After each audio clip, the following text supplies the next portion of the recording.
Hello, പുതിയ വീഡിയോയിലേക്ക് ഏവർക്കും സ്വാഗതം.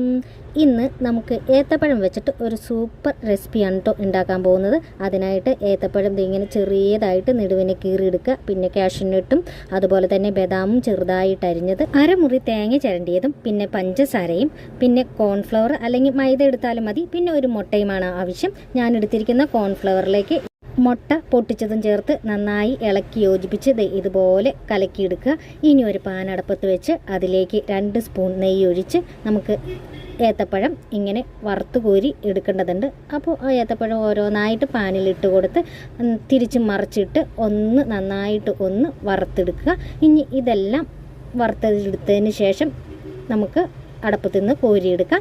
ഇനി ഇതേ പാനിൽ തന്നെ ഞാൻ തേങ്ങയും അതുപോലെ തന്നെ ചെറുതായി അരിഞ്ഞ ബദാമും കാഷ്യൂനട്ടോടും കൂടി നന്നായിട്ട് ഒന്ന് ബ്രൗൺ കളർ ആവുന്നത് വരെ വറുത്തെടുക്കുക. അതിനുശേഷം നമ്മൾ എടുത്തു വെച്ചിരിക്കുന്ന പഞ്ചസാരയും ചേർത്ത് മിക്സ് ചെയ്തെടുക്കുക.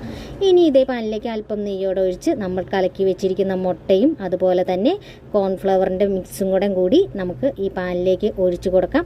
ഇത് ഒഴിച്ച് വട്ടം റൗണ്ടാക്കി എടുത്തതിന് ശേഷം അപ്പോൾ തന്നെ നമുക്ക് ഈ ഏത്തപ്പഴം വറുത്ത് വെച്ചിരിക്കുന്നത് ചേർത്ത് കൊടുക്കാം. അതുപോലെ തന്നെ നമ്മൾ തയ്യാറാക്കി വെച്ചിരിക്കുന്ന കാഷ്യൂനട്ടും ആ മിക്സ് ഇതിൻ്റെ മുകളിൽ ചേർത്ത് കൊടുത്ത് മടക്കി ഇതുപോലെ മുരിച്ചെടുത്താൽ ഇത് നല്ല സൂപ്പർ ടേസ്റ്റി 4 മണി പലഹാരം റെഡിയാണ്. നമുക്കിത് മുറിച്ചെടുത്ത് ചെറിയ കഷ്ണങ്ങളായിട്ട് കഴിക്കാം. നല്ല രുചിയാണ്. അപ്പോൾ എല്ലാവരും ഉണ്ടാക്കി നോക്കിയിട്ട് അഭിപ്രായം പറയുക. പുതിയ വീഡിയോയുമായി വരാം. ടാറ്റാ, ബൈ.